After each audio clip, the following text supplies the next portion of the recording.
இந்த complaint process பற்றி சொல்லணும் அப்படின்னா முதல்ல என்கொயரியை இனிஷியேட் பண்ணுவாங்க.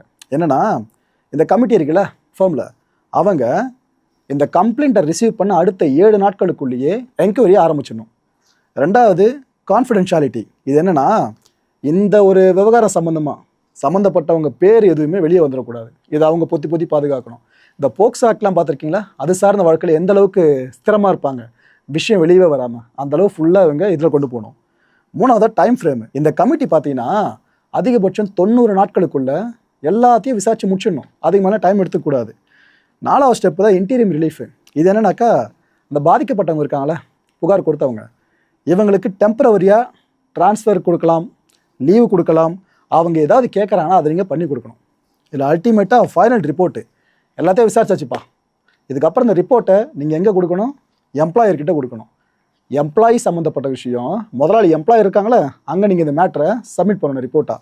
நாங்கள் இதெல்லாம் விசாரித்தோம் சார், இவ்வளோ விஷயங்கள் வந்திருக்கு, இதில் இறுதி முடிவை நீங்கள் எடுங்கன்னு கிட்டத்தட்ட கோர்ட்டு ஜட்ஜ்மெண்ட் தான் எம்ப்ளாயரை பார்ப்பாங்க. ஸோ அவர் என்ன பண்ணணும், அந்த ரிப்போர்ட்டை பெற்றுக்கிட்ட 60 நாட்களுக்குள்ளே அவர் அடுத்து ஆக்ஷன் எடுத்தே ஆகணும். இப்படி தான் கம்ப்ளைண்ட் ப்ராசஸ் நடக்கும் ஃபுல்லாக. இந்த பாஷ் கம்ப்ளைண்ட்டில் கீ பிரின்சிபல்ஸ்னு பார்த்தீங்கன்னா 2 இருக்குங்க. ஒன்று, ரிட்டாலியேட் பண்ணக்கூடாது. அதாவது என் கம்பெனியில் ஒர்க் பண்ணுற சக ஒர்க்கர் ஏதோ உன் கூட ஜாலியாக இருந்திருக்கான், 2 பேரும் பிடிச்சதாக இருந்திருக்கீங்க, கடைசியில் நீ பிரச்சனைன்னு சொல்கிற. இப்போ அந்த பையனை கேட்டால் பிரச்சனை இல்லை சார், அங்கே பேசி முடிச்சுப்போன்னு சொல்கிறாப்ல, நீ என்னன்னா அவனை வேல்யூ விட்டு தூக்காதுன்னு சொல்கிற.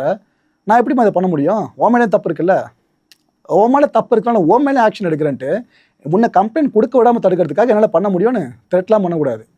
அந்த பொண்ணை ரிட்டாலியேட் பண்ணுறேன், பழி தீக்கிறேன், என் கம்பெனியை பற்றி நீ கம்ப்ளைண்ட் கொடுத்து வெளியே போச்சுனாக்கா என்னோட குட்வில் காலி ஆகிடும் என் கம்பெனிக்கு, அதனால் உன்னோட பழி வாங்குறன்ற மாதிரி எந்த வேலையும் பண்ணிடக்கூடாது.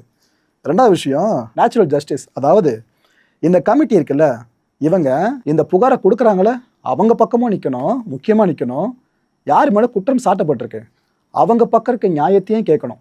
ஸோ 2 தரப்பு சார்ந்து இந்த போத் பார்ட்டிஸ் ஹியரிங் இருக்குல்ல, அது ஃபேராக நடக்கணும்.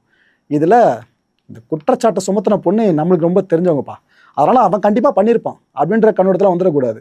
எவிடன்ஸ் ரொம்ப முக்கியன்றாங்க.